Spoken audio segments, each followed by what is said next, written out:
एक बार फिर तहे दिल से स्वागत है आपका अनोखी कहानियों के इस अद्भुत मंच पर। गांधी युग प्रवर्तक थे, वे अपने युग से बहुत आगे थे। आज की कहानी है बापू और उनकी नजर में क्या है 7 महापाप, जो आज भी उतने ही मौलिक और उतने ही ज्वलंत हैं जितना कि वो बापू के समय में थे।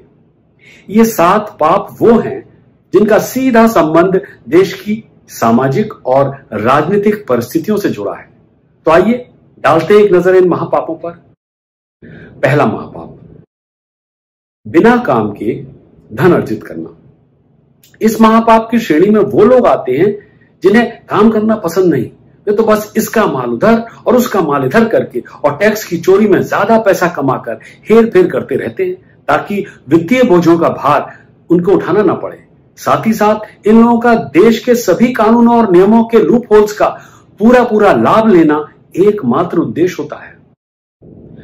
दूसरा महापाप, अंतरात्मा की आवाज को दबाकर सुख की लालसा करना। परिपक्व, लालची, स्वार्थी और कामुक इंसान का हर जगह पहला सवाल एक ही होता है कि इसमें मेरे लिए क्या है?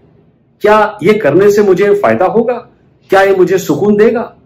आज के दौर में बहुत से लोग इन सुखों को विवेक या जिम्मेदारी की भावना के बिना चाहते हैं। अंतरात्मा की बात तो दूर ही, वे अपने परिवार की आवाज को भी नहीं सुनना चाहते। निस्वार्थ भाव से जीना, देना और लेना सीखना, संवेदनशील होना, विचारशील होना, यह आज के दौर में दरअसल एक चुनौती है। तीसरा महापाप, चरित्र बिना ज्ञान की प्राप्ति। जितना खतरा अल्प ज्ञान से होता है, उससे कहीं अधिक खतरा होता है एक परम ज्ञानी मगर चरित्रहीन व्यक्ति से। बिना आंतरिक चरित्र विकास के बौद्धिक विकास ठीक उसी तरह है जैसे कि एक बुद्धिमान किशोर लेकिन चरसी और ड्रग का इस्तेमाल करने वाले के हाथों में एक हाई पावर्ड स्पोर्ट्स कार दे देना। इसके बावजूद भी हम युवा लोगों के चरित्र विकास पर ध्यान केंद्रित न करके उनके सिर्फ एकेडमिक्स के विकास पर ही ध्यान देते हैं, जो कि ठीक नहीं है। चौथा महापाप, बिना नैतिक मूल्यों के धन की प्राप्ति। यदि हम नैतिक मूल्यों की उपेक्षा करते हैं और आर्थिक विकास को अनैतिक और शिक्षाहीन बनाकर संचालित करने की अनुमति दे देते हैं, तो हम जल्दी ही एक अनैतिक समाज का निर्माण कर बैठेंगे। प्रत्येक व्यापारिक लेन देन एक नीति संगत चुनौती है, जहां दोनों पक्षों को निष्पक्ष रूप से पारस्परिक लाभ के लिए नैतिकता की भावना से सामने आना चाहिए। लोग अक्सर ये कहते हुए पाए गए हैं कि उनका अधिकांश बिजनेस नैतिक है, मगर सच्चाई तो यह है कि उनका एक गुप्त एजेंडा होता है।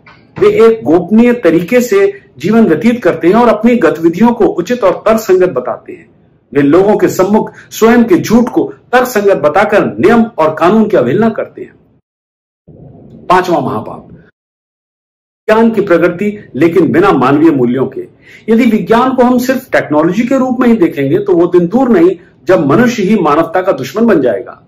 सच्चाई तो यह है कि टेक्नोलॉजी की जेनेसिस विज्ञान से होती है और जब तकनीकी ही बिना मानवीय मूल्यों को लेकर आगे बढ़ेगी तो कैसे बढ़ेगा समाज?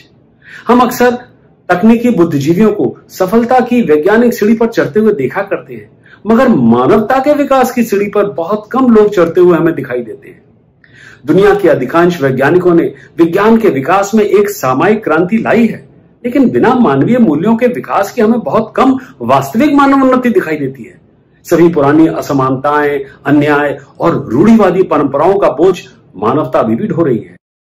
छठा महापाप, त्याग किए बिना धर्म की राह पर चलना। बिना त्याग और बलिदान के हम पूजा पाठ में सक्रिय हो सकते हैं, लेकिन उसके धर्म पालन में नहीं। हम हमेशा निष्क्रिय बने रहेंगे। लोगों के साथ कुछ दूर तक चलने से, थोड़ा बहुत दान पुण्य करने से उनकी सामाजिक समस्याओं से निपटा नहीं जा सकता है। अगर वाकई लोगों की जरूरतों को हमें पूरा करना है और हम करना चाहते हैं तो हमें त्याग करना पड़ेगा, अपने स्वाभिमान का, अपने अहंकार का। विनम्रता के बिना मेल संभव नहीं। अहंकार और स्वार्थ आदमी का भगवान के बीच, आदमी का औरत के बीच, आदमी का आदमी के बीच और स्वयं का स्वयं के मध्य मिलन नहीं होने देगा। सातवां और अंतिम महापाप, सिद्धांत के बिना राजनीति। यदि हम सिद्धांत विहीन हैं तो किसी भी चीज पर निर्भर नहीं हो सकते, कहीं भी नहीं टिक सकते।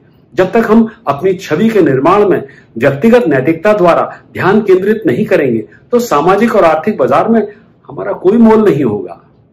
विश्व के सतही और असैद्धांतिक नेता, राजनेता वोट प्राप्त करने और सत्ता प्राप्त करने के लिए लाखों खर्च करते हैं और फिर पदासीन होने के बाद एक ऐसी राजनीतिक प्रणाली का संचालन करते हैं जो नेचुरल नहीं होती है, जबकि उन्हें ऐसा शासन करना चाहिए जो हमारी स्वतंत्रता के घोषणा पत्र में लिखा है, जहां सभी मनुष्य समान हैं और जीवन की स्वतंत्रता और सुख उनका मौलिक अधिकार है। उम्मीद है लोग इन 7 महापापों से दूर रहेंगे और हम सब मिलकर इस अद्भुत राष्ट्र भारतवर्ष को दुनिया का एक आदर्श राष्ट्र बना सकेंगे।